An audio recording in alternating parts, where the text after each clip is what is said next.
Yeah, the word we are getting is that this deal has been agreed to in principle. The Clippers are going to send Eric Gordon, Al-Farouq Aminu, Chris Kaman, and the Minnesota 2012 unprotected first-round pick.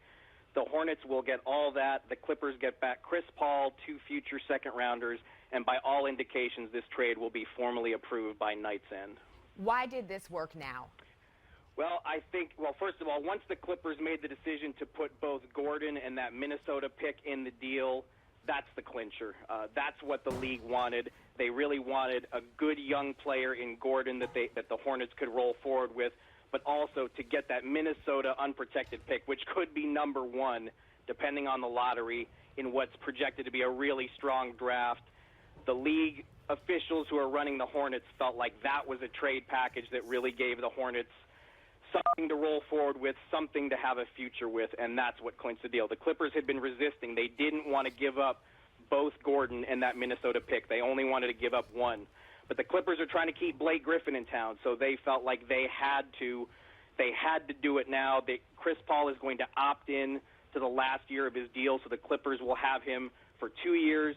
He won't be a free agent until 2013, so the Clippers now basically have 2 years to try to convince Chris Paul and Blake Griffin to commit there long term. Mark, is this part of the reason that they did hold Paul out of the media day sessions this afternoon? Honestly, no. I think at that point everything was still up in the air. There were actually there was some rumblings earlier in the day that the Lakers were making a really strong play this morning, as there was a 4-team trade scenario where it looked like the Lakers might actually get Chris Paul. But basically, the league gave Chris Paul a pass on media day and just didn't want to put him in a situation where he had to answer a bunch of questions that he simply couldn't answer. So they held him out, didn't make him talk, and now he's getting what he wants. The Lakers and Knicks were his first choice, but if he couldn't get to the Lakers and he couldn't get to the Knicks, he wanted to get to the Clippers. Why?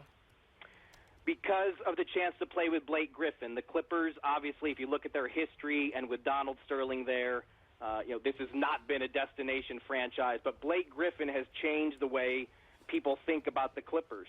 And a lot of people want to play with Blake Griffin. They have a lot of good pieces there still, even with everything they gave up in this trade.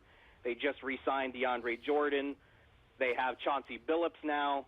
They signed Caron Butler in the offseason. So I think for the next 2 years, Chris Paul figures, put me next to Blake Griffin and let's see what we can do. So then where do you think this trade puts the Clippers in the West? Well, they've made a lot of moves. I have to think they'll be pretty dangerous. Blake and Griffin should be a devastating combo. I think DeAndre Jordan becomes a more effective big man with a passing point guard like Chris Paul. The West is actually in flux right now because so many good players have moved to the East in recent years. There really is an opportunity to move up quickly. We saw that last season with the Memphis Grizzlies. Nobody was talking about the Memphis Grizzlies going into last season. They knock out San Antonio in the first round and now have a really good future.